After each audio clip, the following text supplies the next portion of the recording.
Teneti Tili Turum Lapine Pepe Giganchemo Professor Abandi Bhattacharya Teneti JNU Tantati Jimmy Shila Tantati JNU Tanti PhD Tanta Nangiyore Tenang Anzu Tanta Siju Nyamshi Kangiti Nyamshiba Tanta Tindu Gavla Ta Norkela teacher Tenang Anzu Namsu de Tendi Shube Tanda Jumi Tiksugi Siju Leji Namsula Tanda de Sundu de Chijunamati Manzu Tendi Shube Shisunchen Chijunamati Toche Shugi Tanda Sundu di Tanda di Manzu Tanda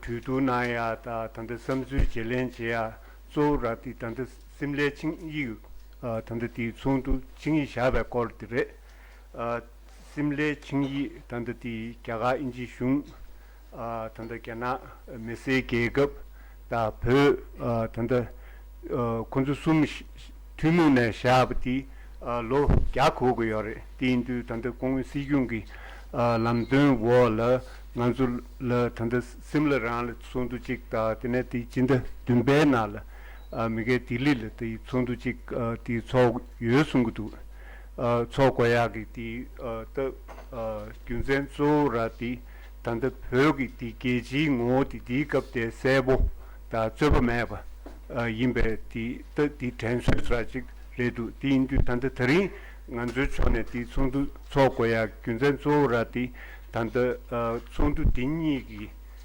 체도 더 문두 더디 Sundu Trajiki, the Indu Namsu de Chujinamati, Sharagiti, Tanda Ning Takune Tuchita, Tuben Subeti, Rawa, Chimbuchu, Tindu Tanda Tangarechone, the Shuara, Zora, the so I would like to thank Professor Bhatti Bhattacharya, Jimmy Ishla for accepting our invitation to participate in this important conference. We believe this conference is being organized to remind ourselves and to interested parties the international status Tibet enjoyed way back 100 years ago. We believe Tibet's participation at the Shimla Convention on an equal footing with British India, Republican China, gave a great deal of legitimacy to the McMahon line. And we believe that in India's interaction with China on this, what China disputes, has a border imposed by an imperialist power. India has a very powerful this argument to make, and with the rest of our speakers, we hope that this one-day conference on the Shimla Convention will prove to be productive and to remind ourselves of the fact that Tibet at one time was a country which had treaty-making powers. Thank you.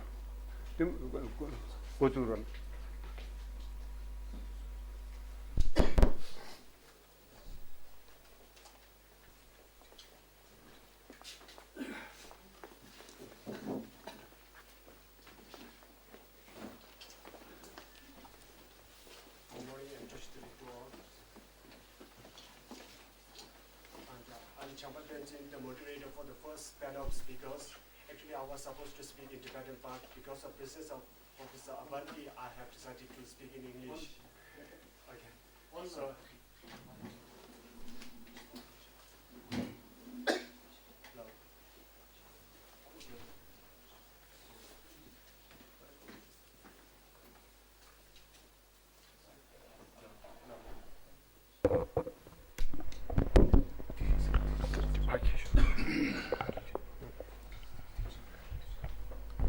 Hello. Okay. In today's conference, speaker after speaker will be deliberating on Shimla Convention and the Glasgow Agreement reached upon. I'm more than sure that the presentations will be enlightening and interesting, given the fact that each speaker is going to speak on the same topic from different angles and different perspectives. With regard to the format of the session, each speaker will get 25 minutes to present their papers. At the turn of the 23rd minute, I will be reminding the speaker that he has only 2 minutes and he needs to start winding up his presentation. When the first speaker finishes his presentation, the second speaker will take over the mic and present his paper. I will not babble in between them and waste time. As for the two speakers in my panel, they are familiar faces to all of us here, so I assume that they do not need elaborate introductions. Mr. Dashipunzola has earlier served Tibetan community and administration for well over 34 years in various capacities. He worked most prominently as the representative of His Holiness the Dalai Lama in South Africa and France from 1997 to 2001 and 2001 to 2005 respectively, as well as the Chief Representative Officer of the Southern Tibetan Settlements, Bangalore, from 2010 to 2012. Presently, he is the Secretary of Department of Information and International Relations. Mr. Tundu Yabla, to my left, joined Central Tibetan Administration in the year 2000. Initially, he was a staff in the Department of Health. Then he was transferred to the Department of Information and International Relations. There, he was closely associated with the running of the Tibetan Bulletin and the Tibetan.net. Then he left for Taiwan for 2 years and to study Chinese. After his return from Taiwan at Dharamsala, he joined Tibetan Policy Institute as a senior researcher. The first speaker, Mr. Dashipunzola, is going to speak on international status of Tibet in 1914. That is at the time when the Shimla Convention was held. The second speaker, Tundu Yabla, is going to speak on Tibetan perspective on Shimla Convention. That is what the 13th Dalai Lama government of Tibet expected from the convention, and the complex interplay of different factors that necessitated Tibet to sign the agreement reached in that convention. After the two speakers are done with their presentations, members of the audience will get 25 minutes to interact with the panelists. And I request the audience to mention your name and the office you are from before putting your question forward. At the same time, please make sure that your questions are precise and short, so that I believe the panelists will be able to entertain as many questions as possible. And so, without further ado, I request Mr. Dashipunzola to start with his presentation.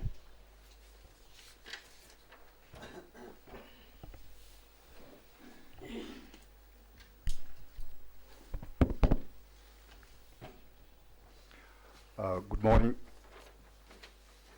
I'm very pleased to be part of this seminar.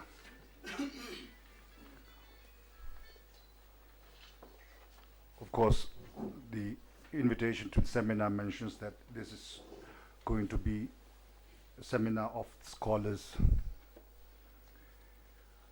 I would like to confess in the beginning that I'm not a scholar and I have no background of scholarship, and I do not pretend to have any background in scholarship. Having said that, as a Tibetan as well as a member of CTA, subject that we are discussing holds great significance to all Tibetans.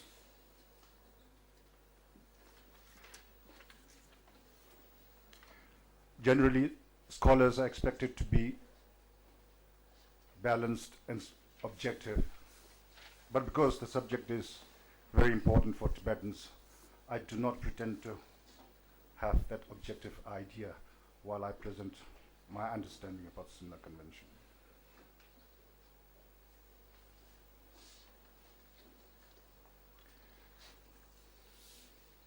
I am supposed to present the international status of Tibet in 1914, and I believe it's a very challenging task. And I'm sure we cannot put in few words the international status of Tibet in that particular year. Because any status, especially of international nature of a state or a nation or a country, it's a cumulative understanding of the role and important significance that that nation, state, or people plays in overall understanding of global, regional, or local politics.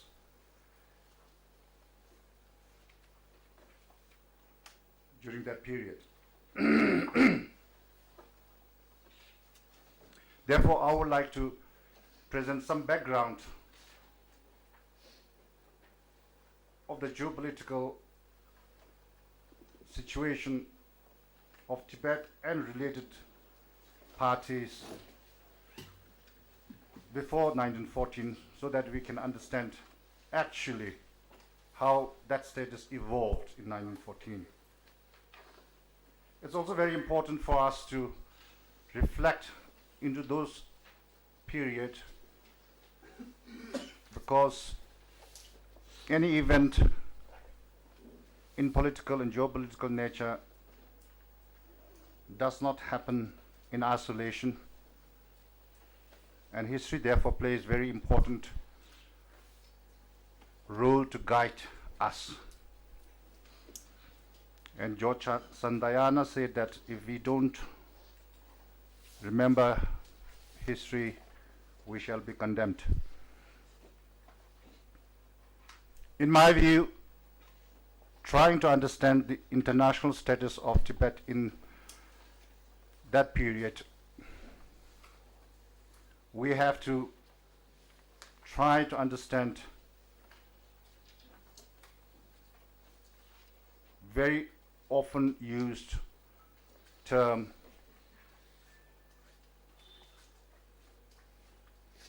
the big game of Asia. In that, the role of China, Great Britain, Russia primarily played a very important role in shaping, evolving, inspiring, instigating, forcing the political nature of Tibet.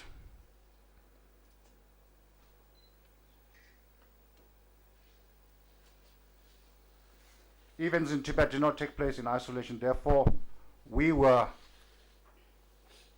squeezed, used, played with by these great powers to project, to promote, and bring shape to their objectives in Asia and in Central Asia. In that light, therefore, we have to try to understand what was the policies of Great Britain towards Tibet, towards Russia, towards China. What was the policies of China towards Tibet, towards China, Great Britain or Russia, and sometimes even with regard to Mongolia. Then we have to also try to understand what was the compulsions of Great Britain vis-a-vis Russia in that great game plan in Asia, particularly referring to Persia, Afghanistan, Indian subcontinent.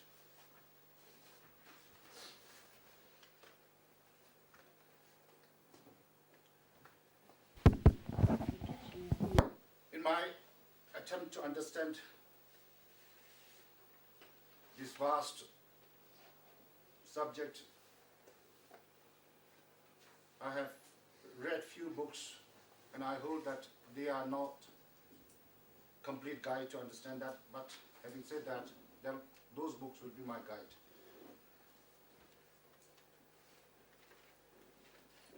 If you look at the history of Great Britain in early 1990s until 1914 and subsequent period, we see that there have been very consistent policies pursued by Great Britain with regard to Tibet, keeping in view the role that China would play, the role Russia would play, the effect that it would have in the overall promotion of Great Britain's plan towards Great Plateau of Asia. We recall 1904 Young Husbands campaign into Tibet and defeat of the Tibetans and forcing them to sign a document which was part of Lord Curzon's forward policy, a policy that was pushed through in the foreign affairs corridors of Great Britain and Indian subcontinent. Of course, there were also other frontier officials who were pursuing other policies which would reflect later in 1914 and until 1947 the policy of non-interference, which was also followed by India after 1947, with the objective that it would ensure a good relation with China, whatever the nature of Tibet's status, and it would ensure that there would be presence of Great Britain's forces in Asia so that at any level of negotiation and political campaign, Great Britain would not be left behind. Throughout this period, we see various campaigns, various intrigues, various diplomatic overtures made by Great Britain to promote this distinct idea of having good relationship with China at whatever cost.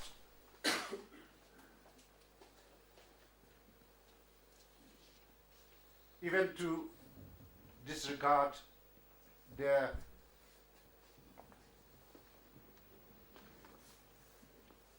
successes in having trademarks in Tibet.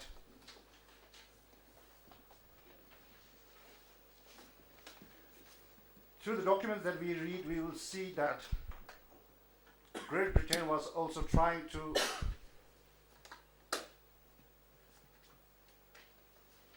perhaps play very diplomatic campaigns, replicating what Russia did in Mongolia, dividing Inner and Outer Mongolia, and replicating in the case of Tibet as well.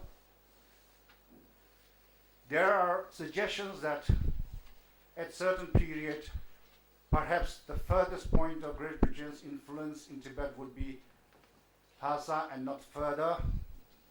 There were suggestions of documents which would say that at one time, perhaps because of uncooperative nature of the Lhasa government, perhaps the last post of Great Britain would be in Shigatse.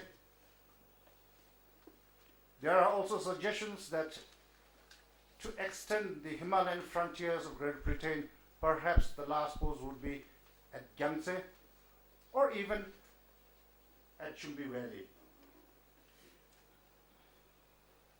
So these are various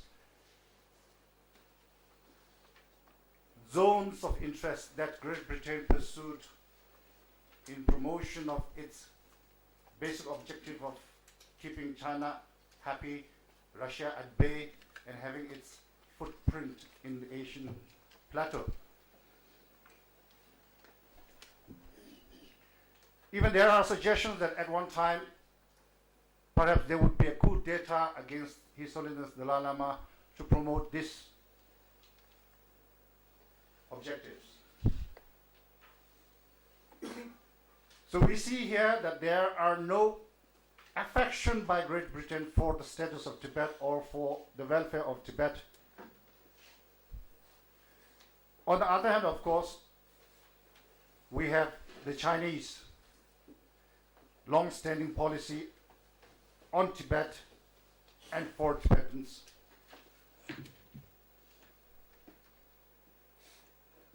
From Yuan dynasty to Sung dynasty to Ming dynasty to the nationalists to the Manchus to the revolutionaries, even to the communists, their policy have been very consistent. Of course, we do not have documents to understand the flow of this basic objective. But the basic objective have never changed. We know the Chinese position of from time immemorial to the 7th century to the 13th century of Tibet being inalienable part of China, of Tibet being one of the members of 5 important races, of Tibet being the buttress, the hand of the Chinese mainland to protect it against other forces.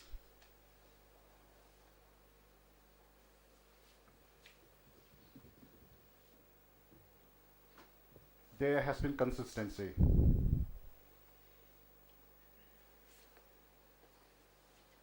And what has been position of Tibet?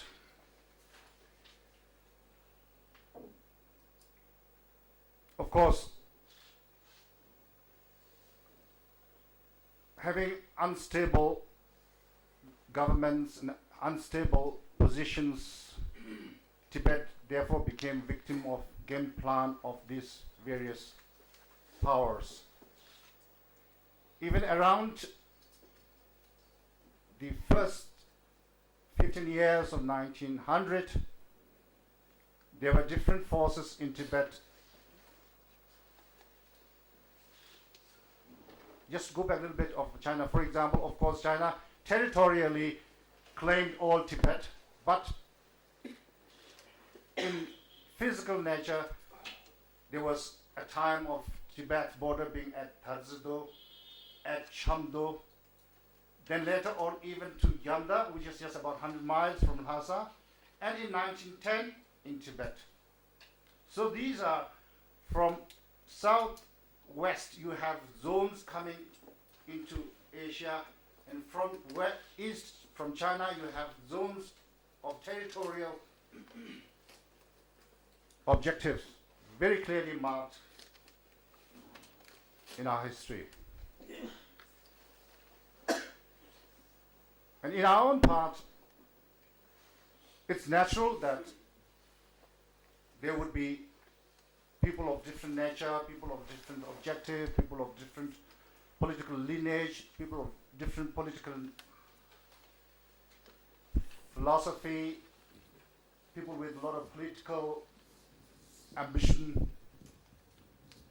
We also have therefore history in our Tibetan history of many Tibetans who are pro-Chinese, for Chinese, monasteries, individuals, or we have a lot of Tibetans of high elite nature, pro-reform, pro-British. As much as I said about the British campaigns in soliciting and promoting its objective, we have also Chinese who have campaigned in our society to promote their objectives very insidiously throughout our history.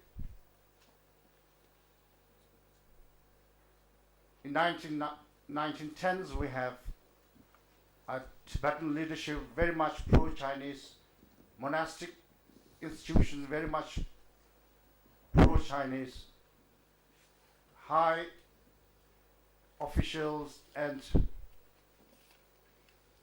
others with very pro-Chinese nature. So these forces have shaped what will be the state of Tibet in 1914.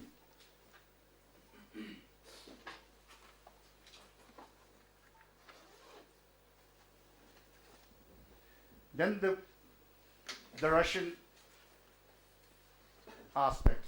I fail to understand how Russia assumed so much of influence in dictating the status of Tibet, because we see, as far as I understand, very small, very few incidences of any nature of Tibetan-Russian relationship, except the often mentioned role played by Dorjiev. And in certain areas of modern history, those who study the big game of Asia, the Russian role has been, I think, over-exaggerated. The latest book by William Dalrymple about Last King very clearly mentions the failure of this idea of Russia trying to play a very important role in Asia, and history repeating very often the same position in Afghanistan. What is there after Taliban's destruction, arrival of Taliban, before that arrival of democracy, before that the communists, before that the sultanates, Mughals. History of Afghanistan is replete with continuous intrigue and fratricide. However, we find that the Russian role therefore plays a very important role as far as at least the Great Britain is concerned, because at every stage Great Britain tries to think about what would Russia do, especially after its agreement of 1908, wherein both of them had categorically accepted that they would not enter into any campaign that would jeopardize any other's position in Tibet.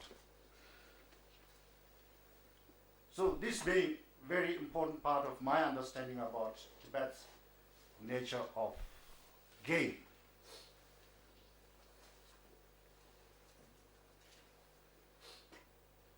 Now the important period is from 1910.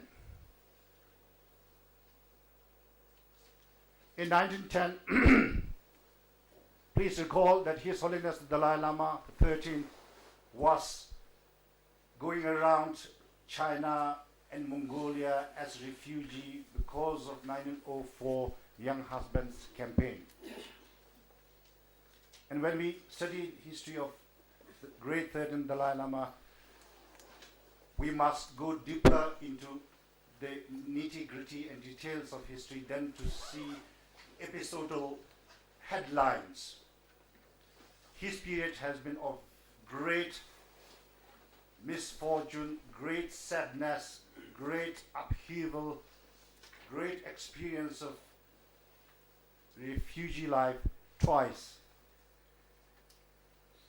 If you read Shakaba's history, especially when he was going in Mongolia, you will see how it was difficult for third Dalai Lama and his retinue to keep the daily routine, because the supply line has to be kept from Lhasa. And there were instances when the supply line snapped, where His Holiness the Dalai Lama was unable to carry out his normal routine duties as the great Dalai Lama because of his abject situation and intrigues that people played. And if you are a history buff, you can understand that Udaishan, there is also a place where His Holiness third Dalai Lama lived for some time. It's still preserved. And it's 1910 is also a period when Chinese physically came into Lhasa to occupy it and make it part of its territory, install a puppet government sympathized by cross-section of Tibetan monastic and high lamas, wherein the forces of General Shimla, I think, came riding on horses and shooting at Potala and other places in occupied Lhasa. And that's also when His Holiness Dalai Lama was returning from his refuge in China and Mongolia. And before he arrived in Lhasa, Lhasa was occupied by the Manchu forces. Again, he went to Samding monastery or nunnery, then came down to India in his second life as a refugee. And we see in history that government in exile has not happened in our period, but in the period of His Holiness Dalai Lama. In document we see the mention of government in exile. So what happened in 1910 after occupation of Lhasa by Manchu? Yes, they fully installed themselves and organized various activities to promote their occupation. However, in 1911,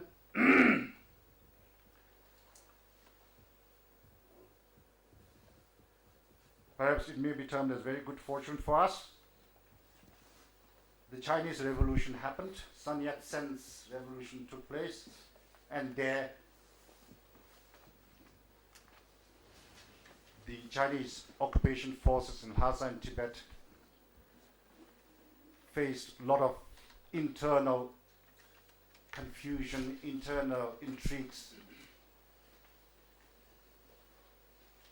Chinese president from Beijing was unable to control the Sichuan governor, the Yunnan governor, and of course by the time they also had a small territory in Pome and Zayul as Chinese corridor, trying to link China directly into Indian subcontinent in the Arunachal Pradesh area. And much force of Manchu were already in Pome and Zayul. And they had their own experiences, as well as the Chinese in Amban, in Yemen, that is the Amban's residence, and Chinese forces in Trapchi. So all these different areas of Chinese presence had different approach to in subsequent to the revolution in China. The Amban was dethroned. The forces that were in Zayu and Pome, they did not go in line with the Amban's policy. The forces in east of Tibet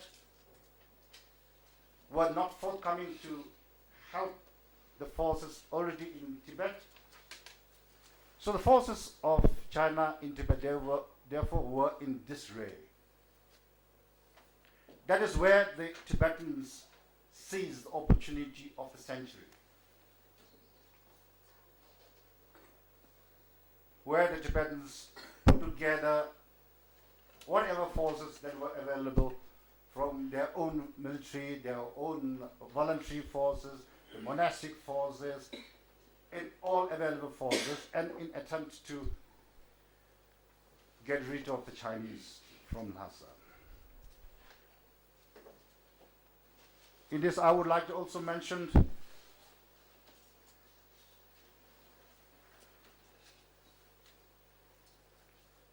what Great Britain did during this period of confusion.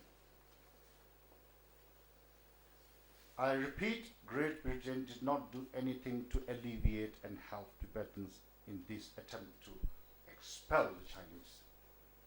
It was following a strict policy of non-interference and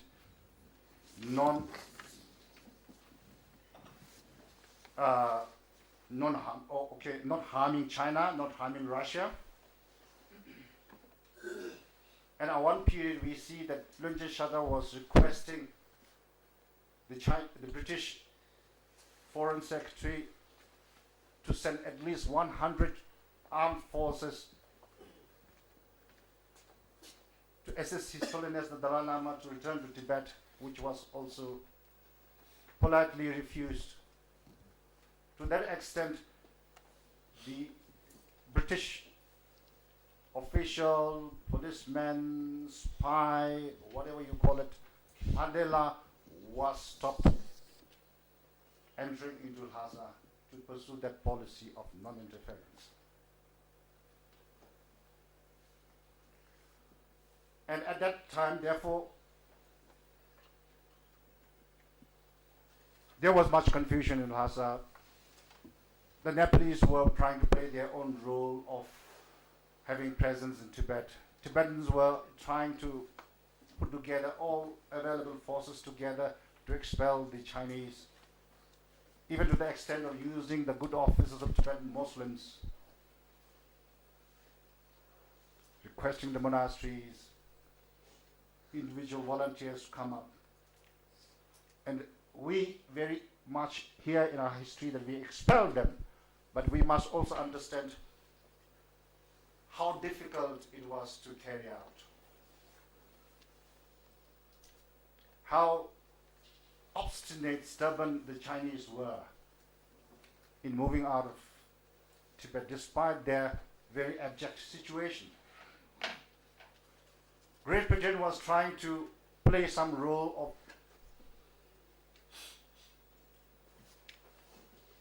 promoting the business of Tibetan Muslims because they are the subject of Great Britain. Much business was suffering because of the confusion in Lhasa. And Gokras were trying to say that much business is being lost because of confusion. Of course, Chinese were trying to create their own problem. Tibetans among themselves were also not in one line. As you will see in history, Tengeling Monastery was trying to help Chinese. Of course, by that time, Panchen Lama had also come to Lhasa and stayed in Norbulinka. Tsalong Shabe and his sons were very much pro-Chinese. In that upheaval, therefore, we have to understand the achievement that was carried out in expelling the Chinese in due course and eventually.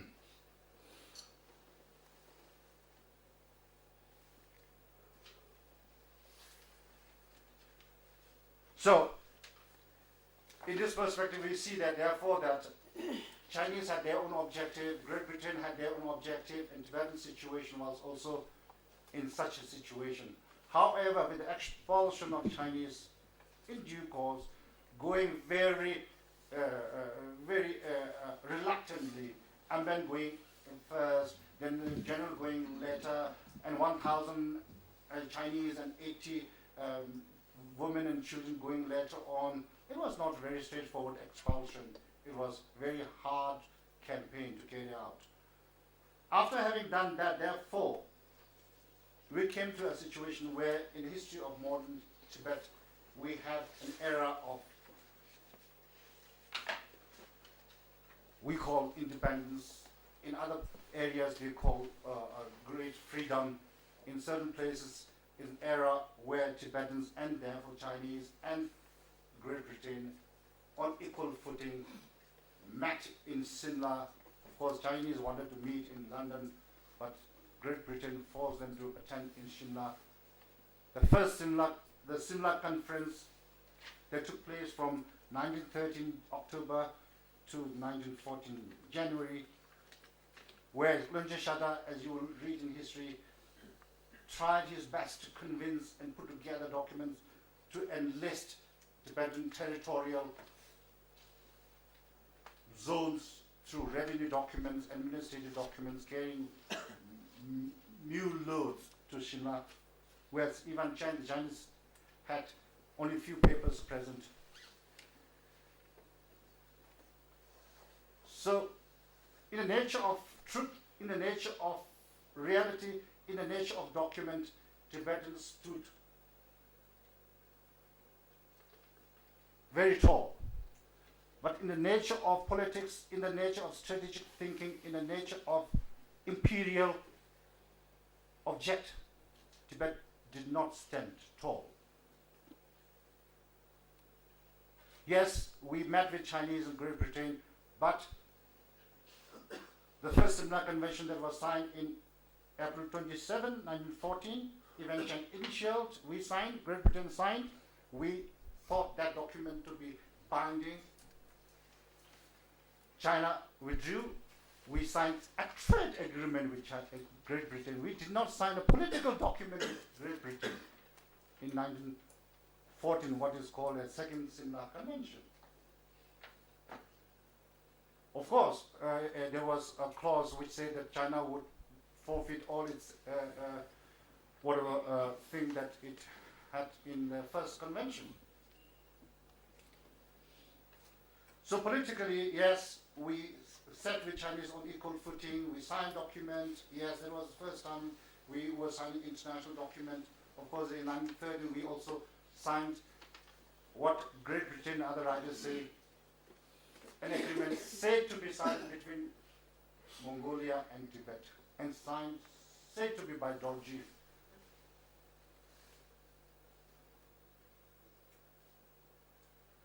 Yes, from that period we went in a history of self-reliance.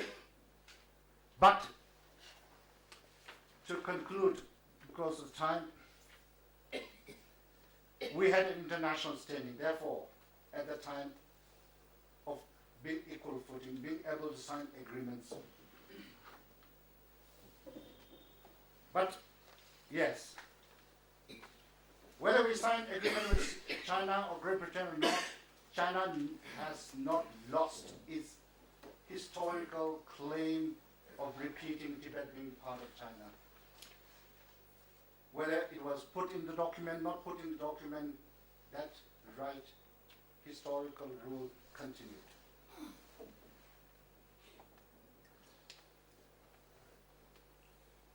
We say China did not sign. Well, what China lost by not signing it? We know that when this document was signed and Rinpoche Shalta went back to Lhasa, yes, he was received very well, but in the history book of Shakapa it says that not much was mentioned about Shimla Convention. It was said it was good.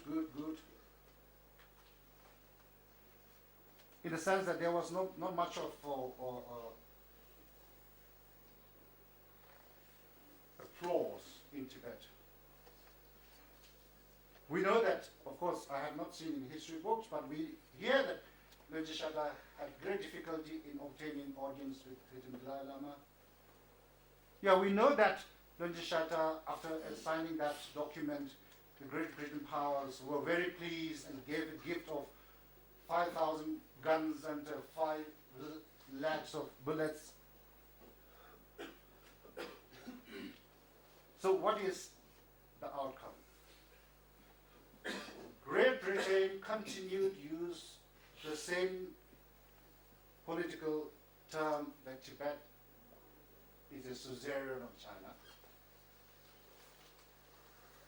And that has continued even in the era afterwards, even now, whether we call it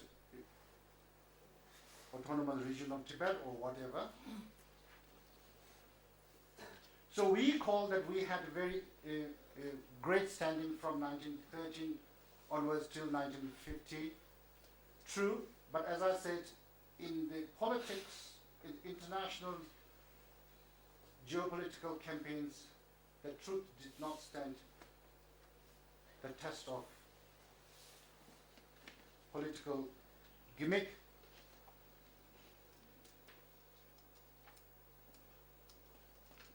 Today, yes, we signed McMahon Line with Great Britain. Does Great Britain accept others on equal footing? But what does McMahon Line do now? Whether China initialed or not initialed, or signed or not signed, a document came into being of inner Tibet, outer Tibet. So history is very confusing, very difficult to understand. So in international understanding, therefore, they say that Tibet was de jure. Tibet is still part of China with a high degree of autonomy, but de facto it enjoys independence in close relationship with Great Britain. So the status of Tibet is subjective to the understanding and political philosophies of Great Britain and China. I'm sorry I have overdone my job. Thank you very much for your patience. And my presentation, as you will see, is sort of a window into the greater debate that will take place throughout today. Thank you very much.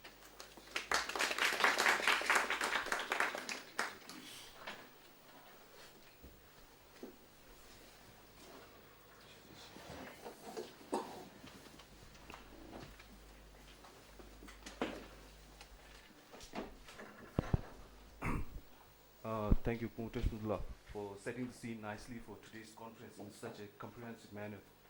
I would also like to begin with a confession that my research on 1914 Shimla Convention is still a work in progress, so I'll stick to providing a broad overview of the Tibetan position of 1914 Shimla Convention.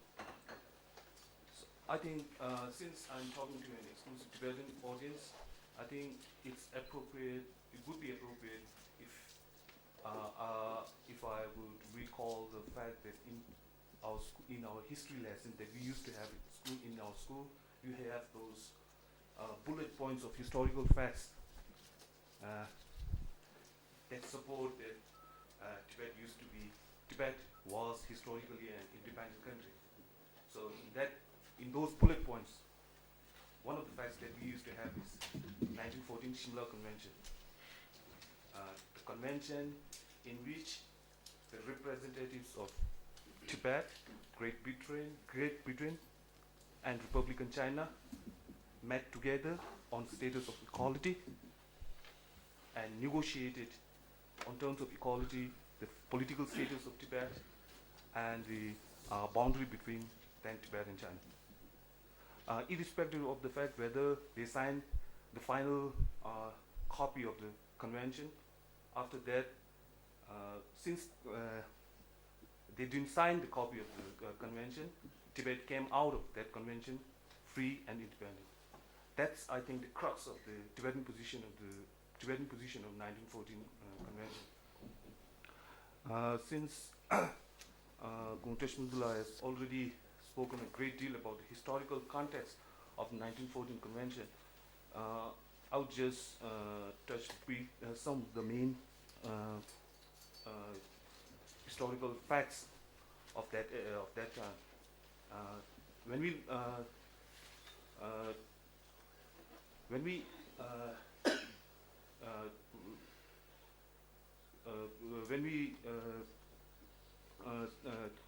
try to gain a perspective on the 1914 Shimla Convention, it would be very difficult to separate it from the lifetime of 13th Dalai Lama, of which Shimla has already spoken a great deal. But the three factors that stand out is during the lifetime of 13th Dalai Lama, the first is the growth of British interest in Tibet, culminating in the Young Husband expedition to Tibet in 1904. That's all in the context of the Great Game, when Tibet sort of became a pawn in the chessboard of the imperial Great Game. And then, because of the growing British interest in Tibet, China's security concerns, China again started meddling into Tibetan affairs more forcefully, militarily. Then again, which culminated in the military occupation of Lhasa in 1910. They sent military troops in through Lhasa under the garb of protecting the Chinese trademarks, which again led to 13th Dalai Lama taking refuge in India. And the last point is the overthrow of the Manchu dynasty by the revolution led by the Sun Yat-sen in 1911, as a result of which there was a mutiny in Chinese troops in Tibet, and then Tibetan forces gathered once again. Pitched battles were fought in the streets of Lhasa, and with great difficulty, Tibetans, however, were able to expel all the Chinese troops from the central Tibet. As a result of which, 13th Dalai Lama, who was in India at that time, once again was able to return to Tibet triumphantly. Once the 13th Dalai Lama returned to Tibet, he tried to consolidate the newly restored freedom of Tibet by improving the governance of Tibet, introduced stable currency, postal system, modernization of the Tibetan military. At that time, Tibet only had something about 3,000 soldiers. He raised another 1,000 soldiers. Tibetan soldiers were trained by, I think, Japanese retired military officer. So, on the one hand, he tried to improve governance. On the other hand, he was modernizing Tibetan military in order to expel the Chinese from the eastern part of Tibet. But at the same time, he was also trying to reach a diplomatic solution to the Sino-Tibetan problem, but he didn't want to engage in a bilateral dialogue or negotiation with China. He wanted a guarantor of an outside power, which he thought was only possible through the intermediary of Great Britain or the British India. So he kept on making overtures. The Great Britain at that time also wanted to resolve the Sino-Tibetan problem, because of course they wanted to have Tibet as a buffer state, not only with Russia but also at that time with China, because when China invaded Tibet in 1910,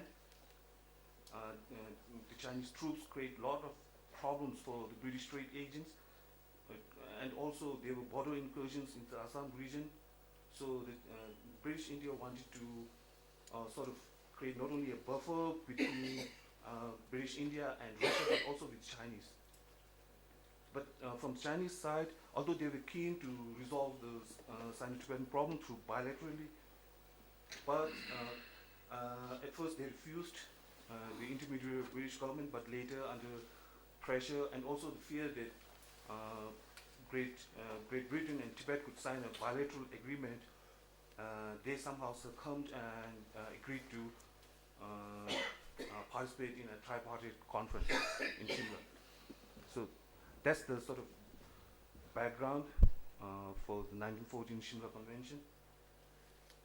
And what was the position of all the representatives from Republican China, Tibet and Great Britain? They met in Shimla, and the convention started there. But what was the main position at that time of the Tibetan representatives?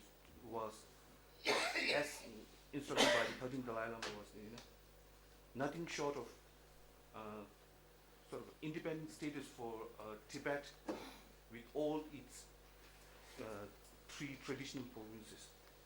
That was the sort of baseline for Tibetan negotiators. It included Tibet's external and internal affairs to be handled by the Tibetan themselves.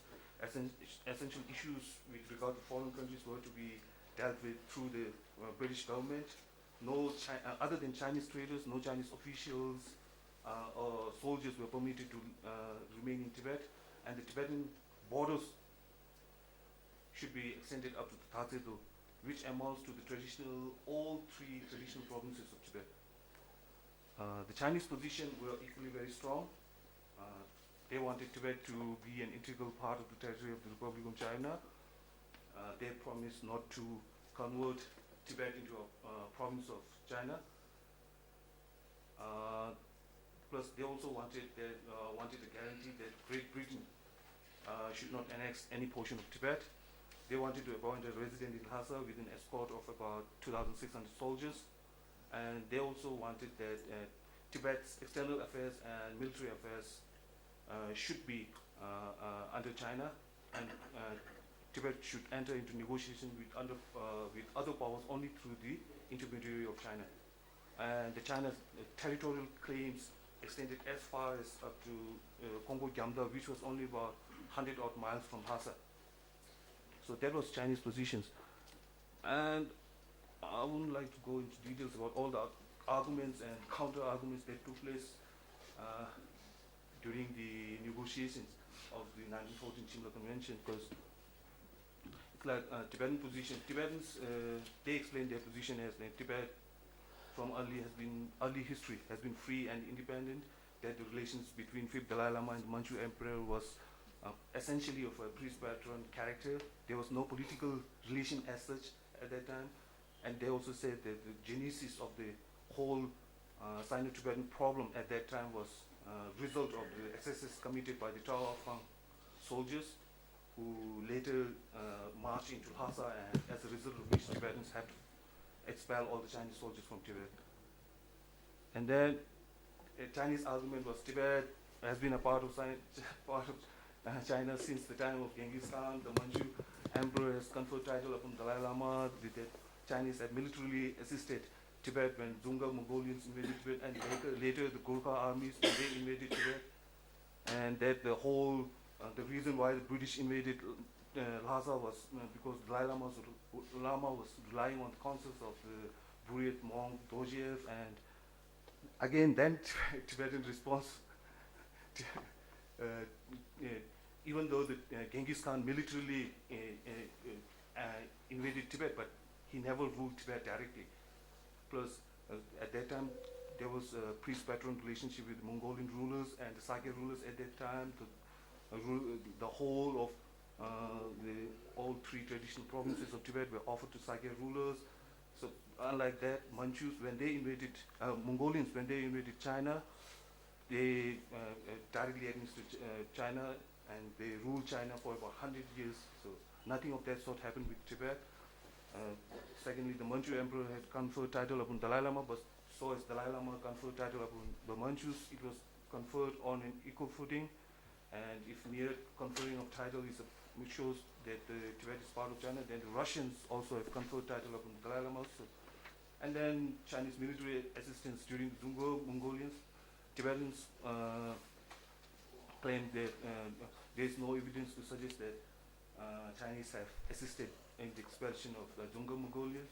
And later, when they helped the Tibetans during Gurkha army's invasion, it was on the basis of allies and not in a way of Tibet being a dominion of China. So the claims and counter-claims, I think, continues even today. If you read the white paper of China and then our rebuttals, it has continued even today. So, given the irreconcilably different positions of both Chinese and Tibetan representatives, the McMahon proposal was to,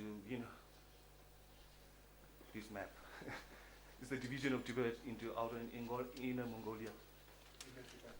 Oh, inner Tibet, sorry. So, his solution was according to terms of 1914 Shimla Convention. Outer Tibet was to retain complete effective autonomy under nominal Chinese suzerainty, and China agreed not, but outer Tibet, government of the outer Tibet was to, according to the terms of the treaty, nothing in the treaty would prejudice the existing right of the Tibetan government in the outer Tibet, in the inner Tibet, including the rights of appointing high priests of the monasteries, and in matters all concerning religious affairs. And the other factor is China agreed not to convert outer Tibet into a Chinese province or to interfere in its internal affairs. And China would send no troops or officials to outer Tibet except for an Amban and his escort of 300 men. Britain also agreed to station in Tibet only those troops agreed in the Tibetan-British Convention of 1904, which was a small escort for the protection of the trade agents. China and Britain also agreed not to negotiate with each other or with any other power regarding Tibet. Even though the Chinese representative signed the draft initial copy of the agreement, but he, under orders from Chinese government, he didn't sign the final copy. As a result of which, the Shimla Convention was signed bilaterally by the representatives of British India and Tibet. And they also reached another agreement to amend the Shimla Convention, saying that since China has not signed the agreement, it has forfeited all the rights and privileges that were given by the Shimla Convention to China. Tibetan position is, since Chinese failed to sign the convention, Tibet once again emerged as free and independent. Along with that agreement, there was two further agreements. One was a trade agreement, which replaced the two previous treaties, which were now abrogated by the Article 7 of the Shimla Convention. And then there was, as a sign of good faith, the boundary separating India and Tibet to the east of Bhutan, presently known as the McMahon Line, was also agreed during the Shimla Convention. If I could now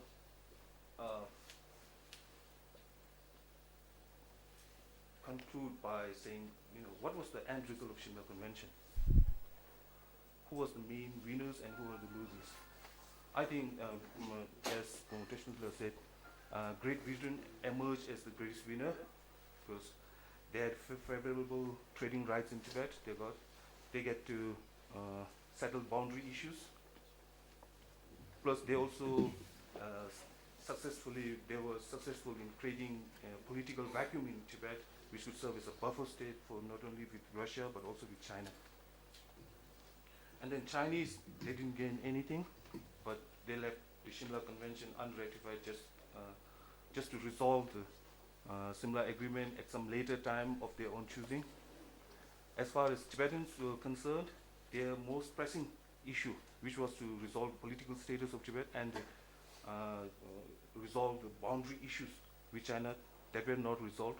But however, since the Tibetan representatives met together with the Chinese and British representatives on equal footing, it sort of clarified the treaty-making power of Tibet at that time. And looking forward, if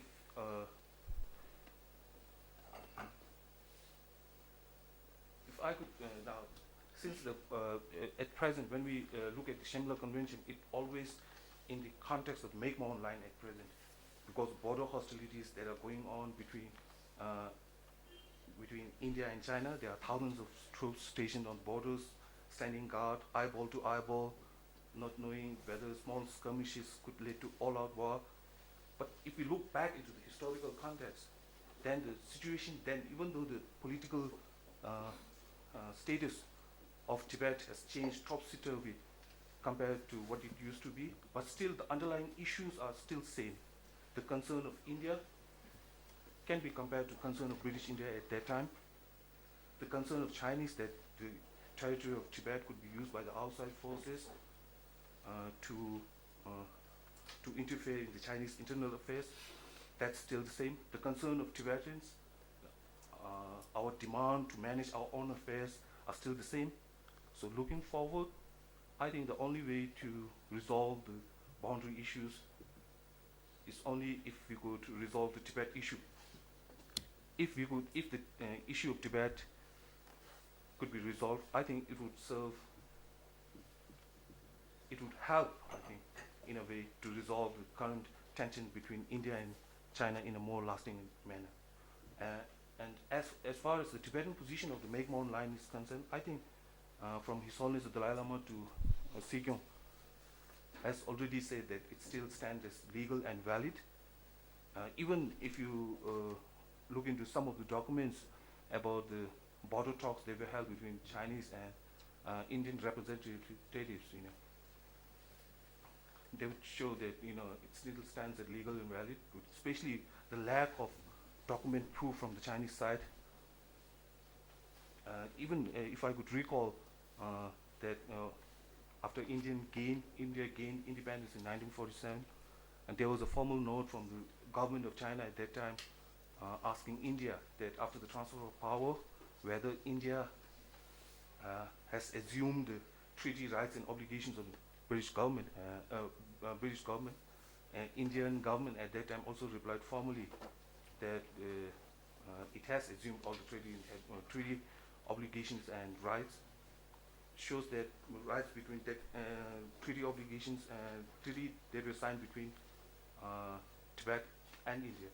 So even in the Chinese official papers, I think it would corroborate the fact that whatever the political status of Tibet, Tibet at that time had the right to sign treaties with the neighboring countries.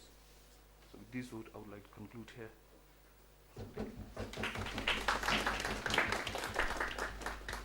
Okay, now I think we have come to the end of the first session, and the floor is open, and members of the audience may ask questions to our panelists.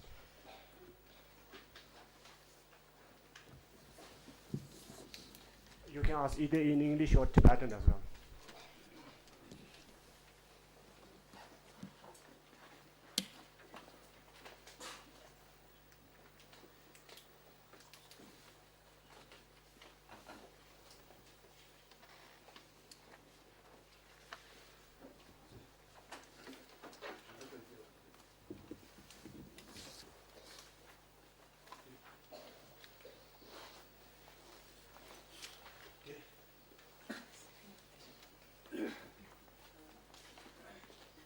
Thank you.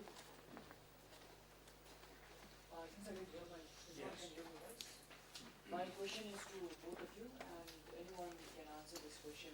When the Shimla Agreement was being signed, and Tibet was being divided into Inner Tibet and Outer Tibet, where Inner Tibet comprised of Kham and Angkor, were any perspectives taken of any people, of any chieftain or of any leader from these two areas when the division took place?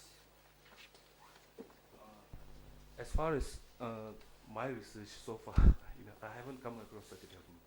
It was not a popular decision, just like Kumo said. Even the terms of the Shimla Convention, they were not known. Even in Tibet, it was not disclosed. Even Shagapa writes that Tibetan society at that time used to be, very conservative. Even the 13th Dalai Lama, he himself was not in favor of Inner and Outer Tibet. Once when he returned back to Tibet, he was to have an audience with 13th Dalai Lama at 6 a.m. He was made to wait until late in the evening as a sign of His Holiness 13th Dalai Lama's displeasure. So later, even there is a conversation between 13th Dalai Lama and Charles Bell, where 13th Dalai Lama asked Charles Bell, why did you divide Tibet into Inner and Outer Tibet? At that time, Charles Bell replies by saying that, since Tibet didn't have capacity to rule the entire Tibet at that time, it was better to have such an arrangement for now. Later, when Tibet could have militarily and in a position where it could rule the entire Tibet, at that time it can regain all the territories. So that answer, I think, satisfies the 13th Dalai Lama. Otherwise, he was also very not so pleased with the arrangement about the Inner and Outer Tibet.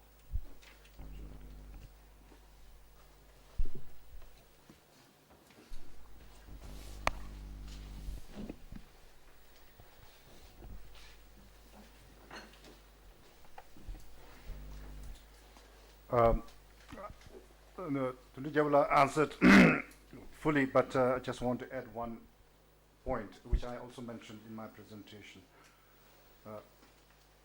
Charles Bell or McMahon was learning from the history of Mongolia being divided, Inner and Outer Mongolia.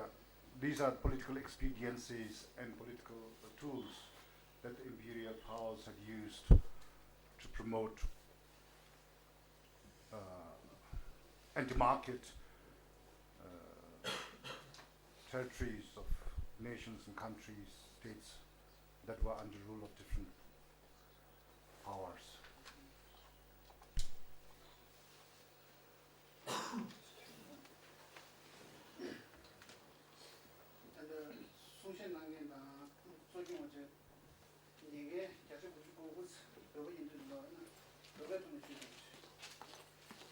저거 춘준이가 저거 춘준이는 저거 집이 거기 있으나 저는 먼저 심나 친이 되거나 내가 여기도 저기 인지도 교실이는 거리는 샤사비 심나를 제 여가서자 이제 부서비 그게 인숨으로 인지 고저제 개난 메시지가 좀 배워지 나도 뒤는 것도 되는데 개가 배워 개나 못 지게 그러 개가 뒤는 지금 이제 가는 지금 지난 이후에 이 근데 그게 인숨 부서비 심나가 정해야지 지금 보게 조성들 진짜 주변에 조성들이죠.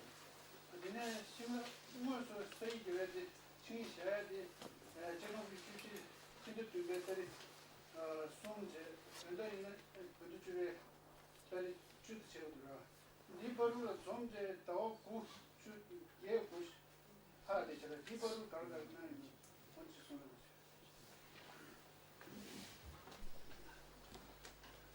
ngeki shutwe dinge shugi dilhangma di tulu jabla shorna shugi inji dole ma shugoya di sojong da daga na shi tadik begi toni inji dole ma shugori che sungja nge inji dole ji shugi yinsi niwa di de gojang la khalchi me di kuri nange zu deshe kyungri tada chiwa tamadilla ani dawa mambo go se di ta jidangi 주무기 두즈라 아니 다 로네 로고야다 아니 다원 다와 고야디 춘이 지금 주다 통신배 내주지래 인도다네 다 제셔잡이나 아니 내도인 지기 토라 아니 파즈 트메치도 토트 유비나 아니 구잡디기 소소 아니 예갑기 아니 슝이야 대와 슈제 내도딘데 용구도 딜라 카리스고레세다 다가나 신이 양방다도 딘데 주에게 두즈다 야 다나 신기 개미 임비나 엔 투장 지역이 건조 공시 정보 주도 전에 던다 심나치기 아니 마 투주당 준주기 아니 가면나에 들어 시비나 아니 지게 던다 이반찬기 아니 민갑을 시도 전에 고 내공 유령 부시베 내주 요리 디자 소소 내도 아니 톨라 아니 강에다 아니 지 내다 야고 연구면도나 투장 슈에다 아니 지 내공 슈에다 다가나 신기 아니 양지 거두 슈고에 슈에다 다가나 시 로드 슈고에 슈에기 돈에 투장도에디 유네 아니 직주도 단 조명기 아니 돌로기 사실지레 슈에 있잖아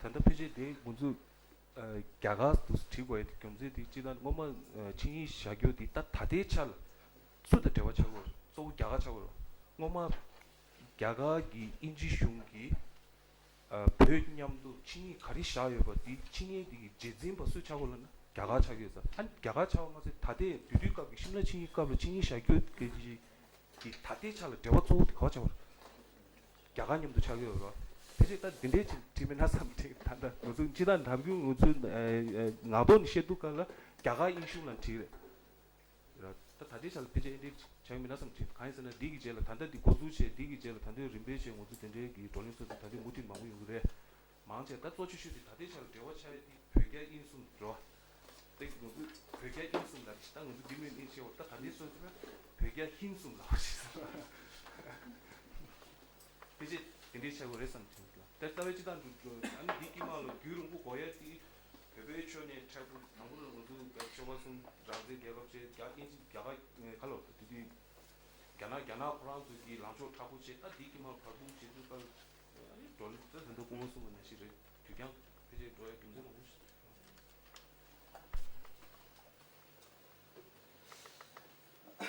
나한테 좋아지도 만에 지금 인지나 좋아져 비치 근데 그게 내가 시기에 된 시와 관계다 붙였어 아니 단다 맞죠 실라치 니 lumba 치와 치와 송 바로를 산저리스 그랜드 브리티시다 브리티시 인디아제 야미 정아서 그 린치시다 부티뱅고네 산저지레스 그때 샤가 가슬 텐지 맨 라버지 텐지 심골 산도아 텐지 시도 나니가 담 나서 그 지구를 나서 리서치라라 다 애그리먼트 샤네 되게 나서 그 단다 라이크 인은 또 옷 라이니차 수백 그 범위 유분원에 그다 맞춰서 가르사 소소 너바 케바지 가르쳐래 너바 마케바지 가르쳐래 띵거 신도 시간이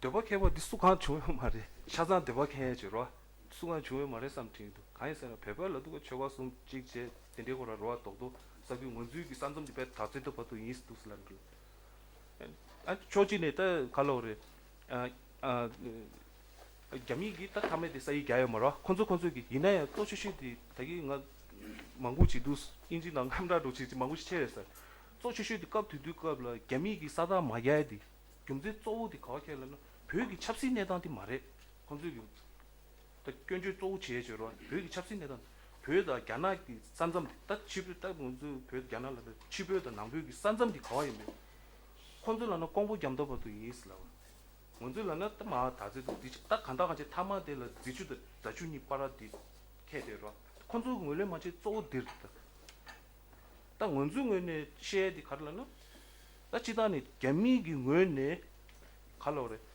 타메기 칭이디 사이 마갸바 이나 칭이기 쉬메라오레 원주 나로 계제시 냠도 대치도 갈 콘조기 베베 구사로 단냠기 통치대로 디코란 게 원주 갈라간도 그 랑제 개업인데 전다시도 뭐 그랬어.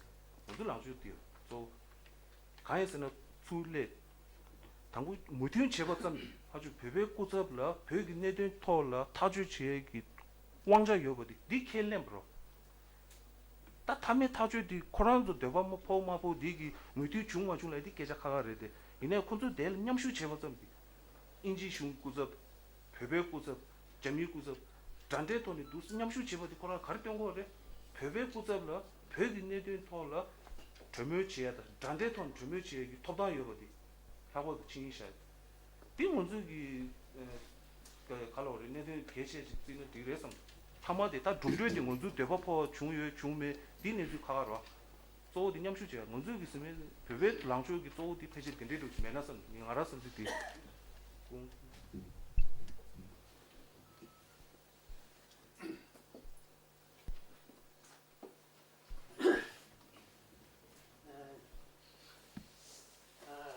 as we know, Shimla Convention is a very historic important for Tibetan people. From Shimla Convention, we control what countries independent country clearly. But at the same time, it also relies on the problems. For example, Marco line. So my question is, what did we lost and gain on the Shimla Convention? What is the historical point of view? Thank you. What did we lost and gain on the Shimla Treaty?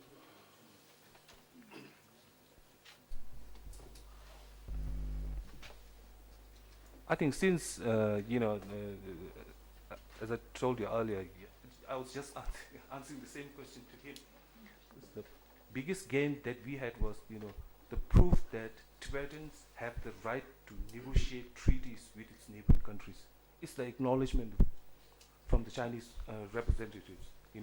They accepted without any reservation the plenipotentiary powers of the Tibetan representatives. When all the representatives met, Tibetan, Chinese, and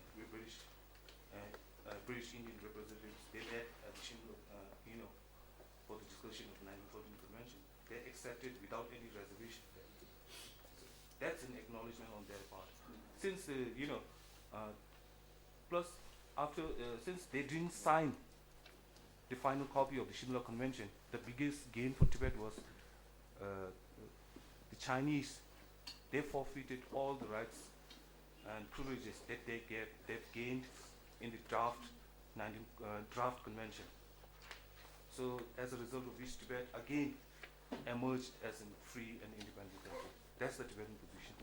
So if you want to see it as a gain or loss, other than that, biggest loss I think was the Shimla Convention failed to resolve main pressing problems of at that time, because there were lots of fighting going on at the borders. So, it didn't resolve the constant threat of Chinese military aggression in Tibet.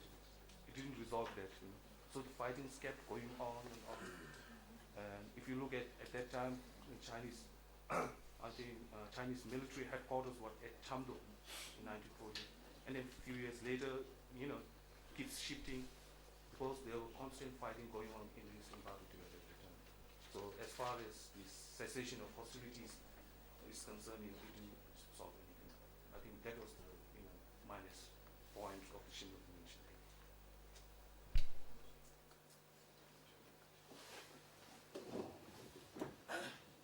Nyame pandai manasiruni. Tange shedeba. Tanguti contation zula ini tan konot temena, nenot temena. Shimla chi shabu kabla jami kingwene ane zonsa sajati Great Britain we are checked the this ane Britain ngene jaga nam ya tumya de yo stadi ki kurani le mi yu re sinjini di mi yu ni te kare nas kising no mena chutin ta chut di je di kenye jami to sui na ne di do ni don shi young husband expedition di da ane 1914 Shimla Convention ni political link yore maris 1904 la young husband di development of it. Ni don chu chigong bu chu shi la ani Shimla agreement shagi yo che. Di paru chepsi gi data yore maris. Di ani ya ta thamadi doji ka bidita doji ta ku main de peva dawo de sta doji di veda so ta so la she paru ya ta tuju te bu shu chi so de gi meeting de ke ge ta thoma so wa ji de shungi le ji ji be ku mi yu kar chini ani tuju de bu chi de shungi ke su chong ma nzo chong be nzo ye kala kanzo chi kole ya de che de yo che ani ya ra she me ne de ja che de yo ji ta ku ge tuju de bu de gi che be ni ye ge ni ja su chong ya sta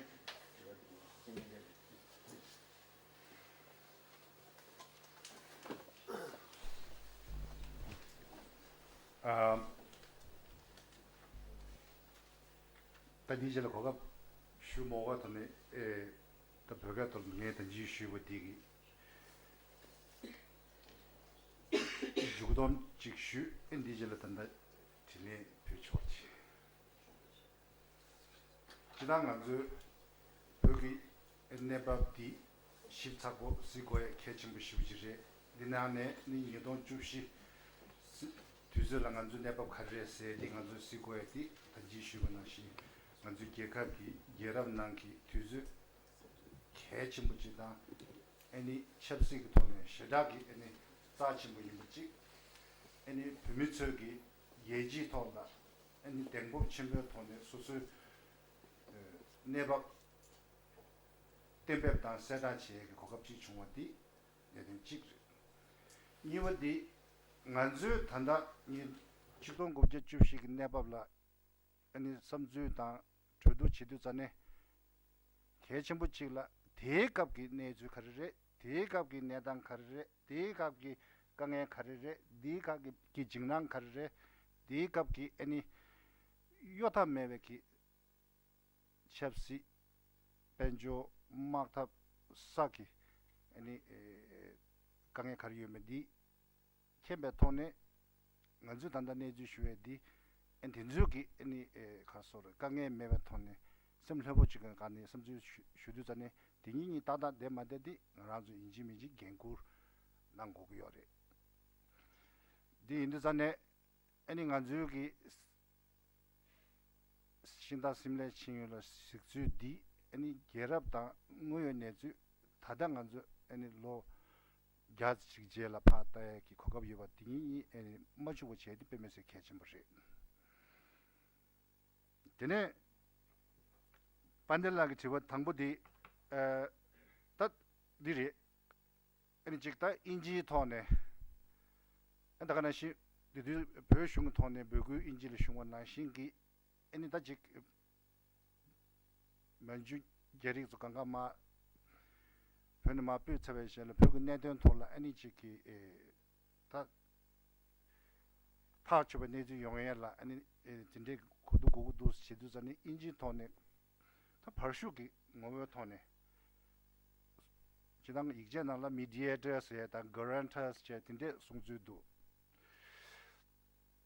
디 낭두자네 개체슈라 자뱅한즈 벽으레데 인지기 통네 케베예버지 간즈 뒤균드네 삼려나라 샤고에 빼면서 개침부리 다이네 저와 당보디 딘자 딘데게 내주 용두자네 에너지 당보 재밀라 에니 딘데 송도 소고도 에니 인지 나온 차셔면 단지 쉬우는 인지 자가 슝요레 인지 유슝요레 유슝기 챕시 레궁요레 유슝 낭시 레궁요레 자가 슝기 아니야 챕시 레궁요레 낭시 레궁요레 콘주 바라임비네 별의 진예기 시주디 튜리스트 마투 망부 용되기요 디자 딘조 강가 찍을 수 디미에기 내던 찍이 돈을 로고 요래라 야 야나든조 아니 디 조멸을 용해기 아니 직다 록국에 이메네레 디 지도자네 야나 돈 당보 런던을 토기 제 콘주수 저자도 말에 다 디tombe이나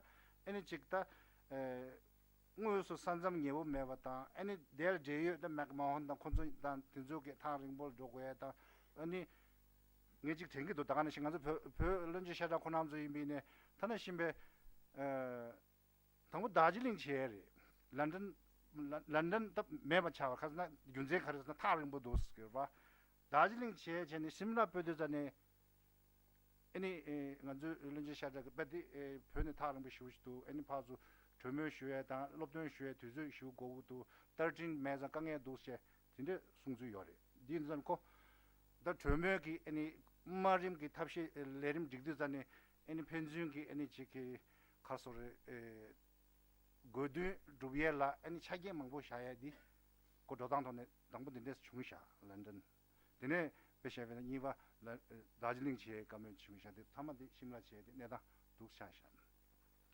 다 니동 줍시다 니동 직동 주 국제 줍시다 직동 국제식 되어 요 말씀 예 대비는 되어 요리스 단징에 쉬고나시 인지기 보도를 진배 수주디 고 톱자 고자 진대 멤버 규링본에 직동 계계 최고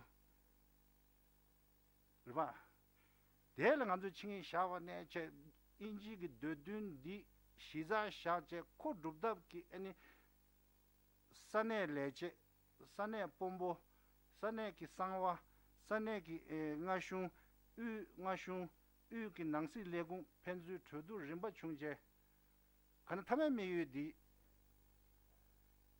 인지다 게나 마침바 모용에 인지다 우르스 전부 모용에 매바 벽에 내던 그 톤에 아니 펜중기 케벤디라 도보 만도야 디미유디 so simbatone ene 로데브레스 녜디 슈웨이 숨바단다 더 로지 스웨디 간주기 베베기 돈에 센샤 브레스 슈디기 요레 딘자 고 속보와체 센샤 버체 에니지기 더 변한게 내로 망보 킹기 요자 딘데기 에니 양직 지당 төмö다 랭mö다 에니 펜주 예지 내던라 에니직 슝제다 슝제 마이마 미 게르바 딘데기 애니 카르소레 다 랭게 두베기 탑시 제 단다 이내 요레 예지 돌로 돌라 요 이내 요 딘데 인드산네 딘데기 내도 돈네 애니 첸샤 코란 독스 나데버지 제 제슈바타 다 다조 망부 요레 인지 돈이 소바레스 럽기 지리데 표 슝게 돈네 엔 데조기 애니 지 나나 슈베기 잡았지 천셔버지 엔 표고 돌내도 야고 킹긴지 엔 다가나시 소유도 우르수기 내도 킹긴지 예베 돈네 애니 표기 내도 돌라 두번수에게 레바제제 애니 코란 균 내주 중어지 레스 쟁에 쉬어야지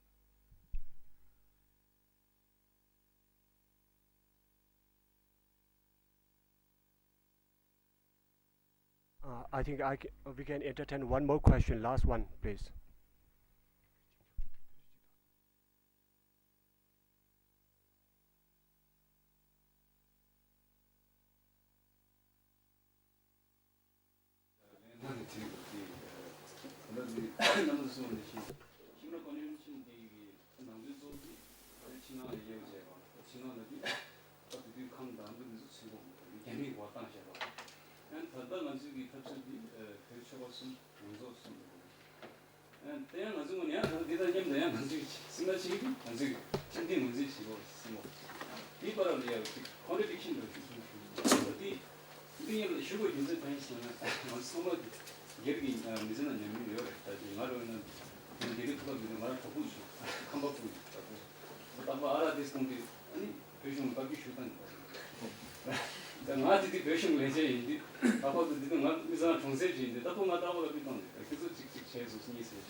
다 지단기 계급직 미리직 기 아니 로주나라 아니 직 내주 든즈직디 다 ngaji pasum chungde jigre di induzane 아니 소수 뉴바 치중 라파베 톤네 아니 도보 로데기 내단지 용되기 요래 데 도보 용서디 고직 전시바 아니 타 당이 대중 톤네 용되지 차되고디 예갑다 미리기 나 여러분 로주 링보 나라 진짜 가와이네 용되기 요래 식슈에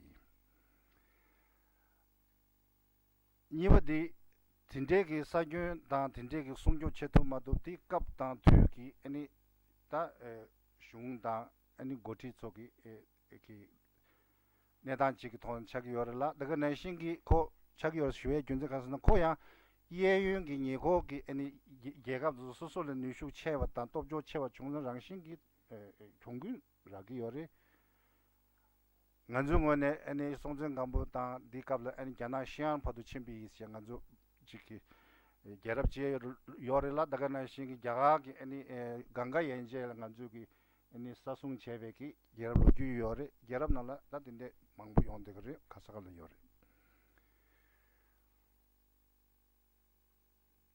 다단다 딘데 기네즈 마요 탑시 다 가리 요래 제베나 자베기 단다 보도 탑시 이구제루 제제 로바질랑 간주 이제 슈고 그래라 아니 탑시 탑 마토버디 아니 지기 차기 망부직 상마상다 뉴슈 망부직 all 로만도 된데기 인도잖네 단데 네바블 페샤베나 지용 공부시죠 우멜람기 내던디 돈에 로야디 더 미유조디 엔 된데기 내주직 마요야다 아니 범미지용 아니 대둑 직바 용해기 케벤 직바 용해기 고급직 준투베기 미유심지 우멜람기 단다 겨울무지에 유명한 직수톤의 우멜람 단다 아니 야나냠도 아니 지 투메 제와 돌랭 가리 연구위원회 디 배전 쉐디 미유 데심제 두고 열시 쉐 도잖아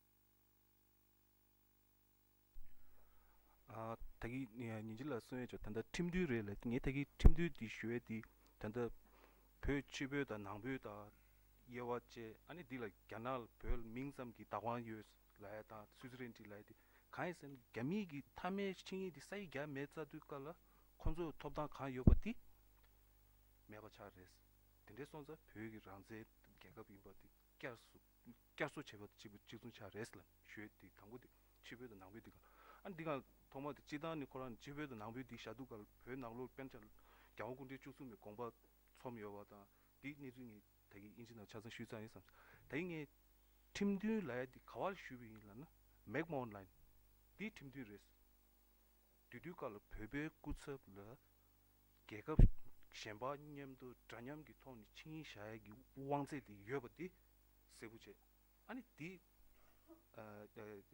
단다 산점디 갸가 장샤 산점디 값 뒤뒤 인지 꾸잡다 아니 베베 꾸잡 잔냠기 토네 샤샤기 징이도 디 다데 나 팀디 레스 니 팀디 라이트 또 디간 슈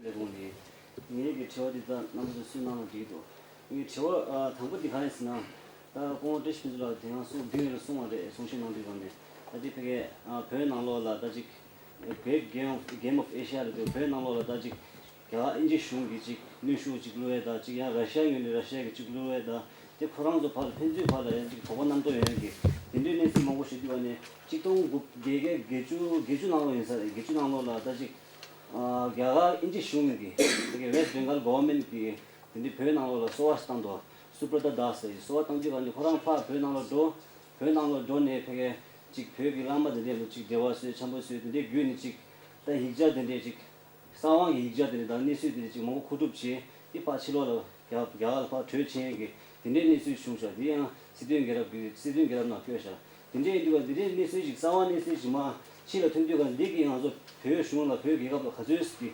직내기 경 가져서야매 내직 저지 그래서 대조다 아직 1904 컨벤션체 심라 트리티에서 직 저와 차되어서 얘기해요.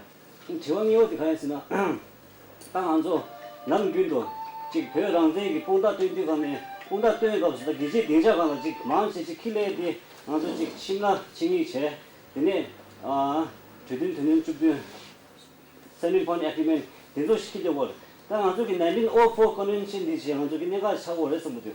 가있으나 걔나 미망치도 기업 가르쳐 되고서나 배디 베트남하고니 아주 제대로 차시 쉐디고 쉐디관에 1904 컨벤션이 가르치나 회계라 회나로라 자 인지 슝기 멍미 장세 마 장에 봐그 주액이 근데 지금 내수 차지관에 딱 배디 베 걔나 미망치도 기업 제대로 차시 해놨다 네 값도 걔나 슝기 로바치가 하신 내 말했었네 니한 저걸 차지고라 근데 이번에 이 컨벤션 그냥 내가 찾아본 네 도대 제한 지금 저기 랑제 상매기 랑제 인비지 랑제 때문에 걔가 인비지 근데 지 보다 차려야 해서 그냥 지 심라 컨벤션 나 선인본 에그면 대당 찍어야 지 내가 신고 차려야 해서 그도 이 수보디 가르스는 하나 하려고 그 페퍼 쉬어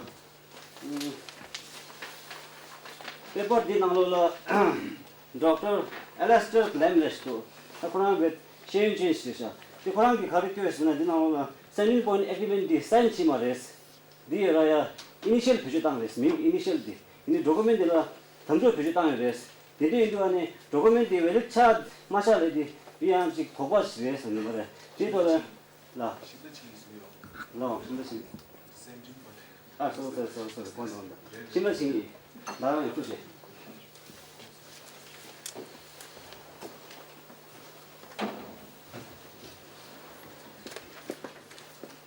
근데 별게 내도다 아니 우르스 그나 아니 인지 슝기 아니 가서 챕시 타블 세비 내제 밍마다 로제트 키플링기 그레 그레이트 게임인지 나에 등에 별게 돌아 주에 터지는데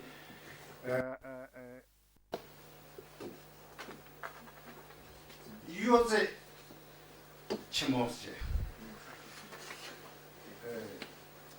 주에 터지지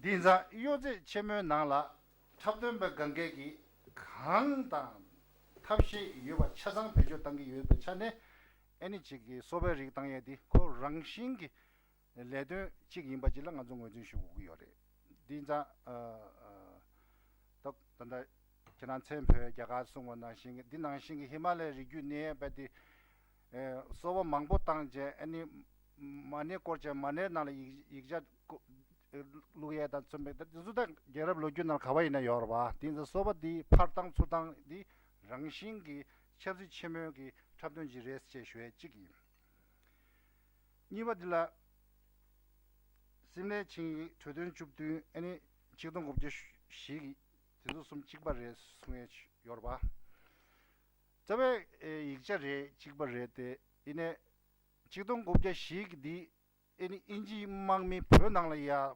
주제 애니 간주 베베 망미 두조베디 신도네 가소레 탑교병안에 애니 세제 용제 애니 계감나라 용제 호황시기 샤게 익자지와 너가 신 디갑데 익자 샤도전이 자나게 안배냠도 요래 디저디 익자디 다 직동 국제 디 조som 그디 타데 징아조 뭐지 쉐 군지 찍디 용으로스 직동 국제 조som 디 안주 개미 칠비 제제 애니 벽내든지 애니 롱보 셴다 숨버 지기냠도 조든 샤바디 네바 타데레스 니 직동 국장 앞중 아지로라 애니 치 튼저 죽된 시기데 양 전셰기 애니 멘데올라 샤브르 생한도 숨기 유도자니 코야 네바 타데레스 디자 딘제기 여러 로주기 당 가소리 로주나 균셰 독승원지 난기 요레시 쉐 투잖아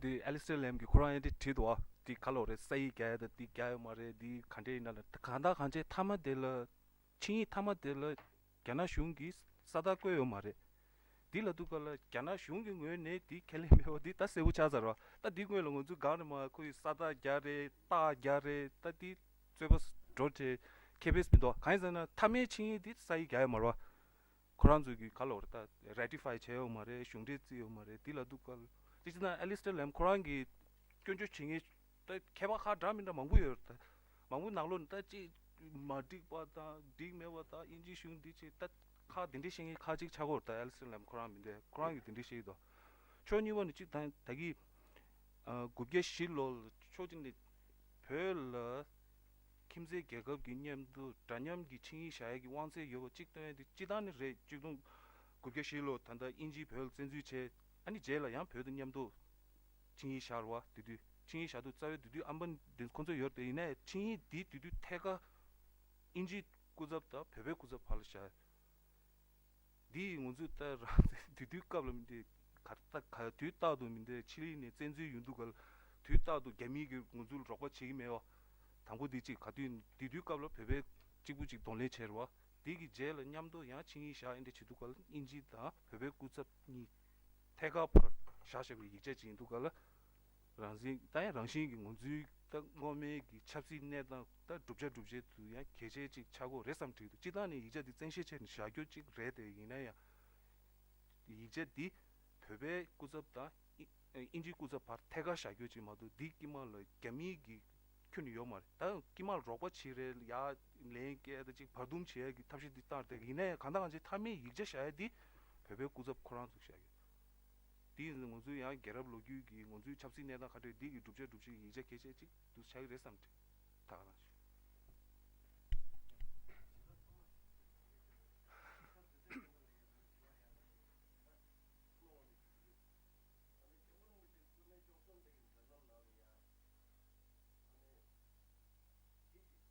남도 딱갑 헬이야 따디 전주 갑라 안에 마 감졸이야 다 야마 마게 디갑리야 안에 감기 밀이야 즉 콜라제 때는 수수사사도 수수랑 송야 제나스 디 점으로 뭐지게 빼마세도 휴좀 쉬지마 까지 패드 안에 위에 해마게 다디 연구 말해스 마 메다데 칸데스데스나 데빅 투인리아 페마 몽보지다 시밤 젬바 매준지 몰라서 버튼 조여레 텐저간에 디 연구 말해스 하게 니즈든데 직다 위 페마게 다위 가샤인지를 갑자기 가샤인데 가동데 답해지 된다 전에 간다 타마딜리에 점으로 뭐지게 공부도 모두 베이사래 제도 다디 톨에 갑자기 가샤기 디 컴백에 마미다 컴백 미리 톨이야 디 따수인데 디 칸데스 예비나 디 공원대 준돌아 직접 주셔야지 공존 되시 지다도 그 네거티브 요에 다 마디바지 요에 되네 다 디토레 야 시드베게 다 찰시베게 로조도 다조도 토네 과연 시초도 칸데지 시기요나 되지 쉬야지 이제 전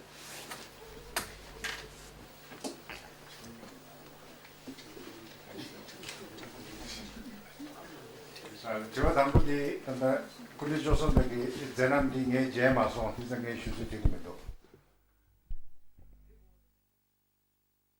이 바람 달로 숨쉬는 인사 시그널에 쏜다 쏜다 줍시베 다른 줍시베 다껴도 잡으면 랑이 또 다른 게 시그널 아무데 때문에 저 농대 지적이 개랍로 유딩이 단다 녜로면서 녜 공는 게 슈즈티면도 이내 딱 모두 들이 심라 칭이 값들와 심라 칭이 값이 내다 값을 찌잖아 우상 최고 코란 멤버지 감다 암도 큐네 개미 마 타르 땅고 두스란 배전 랍더 림바 슈체 되네마 마미 땅고서 땅 타는 운에 지는 지동급이 주실로라 배 마미 숨동무 시요마 겨우구대 조금 딱별 수로 되네지도 레버들 냄서 마미 지동 퇴바스 되네 변에 베베 갈로 유네 마베 땅파 샤 단다 감다 디쿨 마미 땅체 간다 간제 마기 누바 야빠 림베르메체 바갑지 되네 림베르메체 바갑지네 문주 누바다도 갈로 이 로제 땅데 책임인도 돼 간다 간제 재민님도 막투 림바 준데 바갑지로 문주기 마미츠기 개미 마미 배 타르제도 봐도 먼저 단다 라샤디 디퍼도 파 경비당에 덴데 누바 요레스 요다메 두두갑을 인지기 다 베베 누바 덴데도 다 컨트롤 단데 골라자 안주티는 컨트롤 톱 체다 차지 컨트롤 랑제 계급 차자레스 랑제 뱃코로 디차자레스 랑제 치바이나 아야 우루스다 딘조님도 태가 되어 지그레스 컨트롤 덴데기 셈디랑고 덴데네다 차야 간다한테 겨우군데 주숨깔로 이글 지구 마인 바지 최고 숨 용조네 개미 파 타르 땅고 두스는 마미 타르 땅고 두스 베디 랑제 계급 무티네 네트워크 고두스 겨우군데 주숨기 미즈 로기고로 딜 타기에 겁주 등에 대셔야고 충분스노시 또 겨우는 무지기 로기라 기즘 제넘 도지 Tibetan Quest for Independence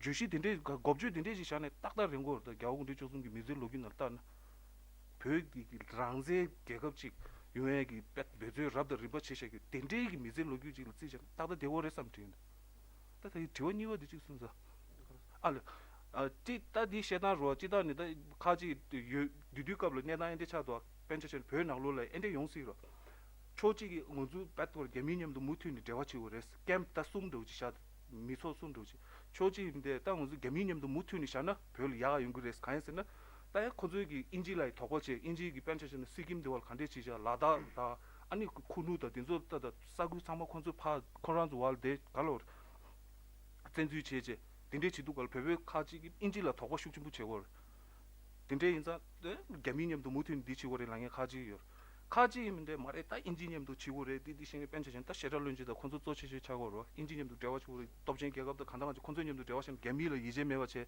딘데칭에 카지야 인지도 게미니갈 이제 매워체 우르스님도 대화치고레지 우르스기 디지 우르스님도 용도 대화라도 림부츠에기 베즈 딱 전부 쉬우 충으면 갈라간즈면 원중 뇌네 베즈 딘데치레 something도 답이지 딘데로지 두스 디시견이 아쉬면 따자외지다니 대기 공기 순서 지동국이야 그 쪽섬 디디값을 겨울은 좀 마병을 야나 뱃거를 죽지값 가시오래 개미망미 변에 봐 타주 땅인데 베즈 지두깔 답변적 베베 곰바카지 개미 로봇치로 벤제션은 잠이 뱃거라 아주 우두 개미망미 아주 우두 투데값을 그런 답 베이스로 마시는 갑사도 땡길린 곰바나로 라로 뱃 다워 투스 파 강도 콘소 뱃 곰바나로 투스 대체 다 디난시로 다 카지 개미 초치에도 딘데니스 랍 비스 중요해 삼ting 디인자 겨우구티 조숨값을 겨우구리 조숨기 딱 갈로 강에 돌린 치고 치 지구 마인바 낭네 망구지 중요 봐 겨우구리 조숨값 되게 쉬워 무슨 내다 갈라간 점 야부 차서 제일 겨우구리 조숨기 제가 내다 디직시다 말한도 지소 나로를 가르가리 중셔 konde khare chiba kha daminda chi khala kanje rabda rimba che ya onzu nena thap ki uji gal mal lerwa ta choyon piji dishi dindish kan ta de men samthi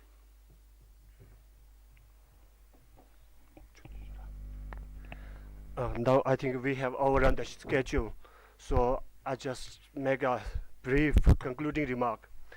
Before I do that, I just wish to make a clarification regarding the panelists speaking English, because this is one of the first a series of sessions that they are going to participate, one in Shimla and another in New Delhi. So on the same topic, so they are speaking in English. Yes. Okay, now to conclude, Commander Spinzola gave us an elaborate historical perspective with regard to the types of policies that China throughout its different regimes held towards Tibet and the game plans that the great powers, mostly Russia and Great Britain, pursued in Tibet. He also laid down the overall historical perspective of Tibet with respect to China, Britain, and Russia. In this context, Tundu Gyabala delved into the measures that the 13th Dalai Lama took to preserve the independence of Tibet, and he also delved into the instructions that the Dalai Lama gave to Kalu Shedra while he was participating in that convention. So I thank you to the two panelists as well as the audience for being, I think, interactive participant. Thank you very much. Now we leave for break.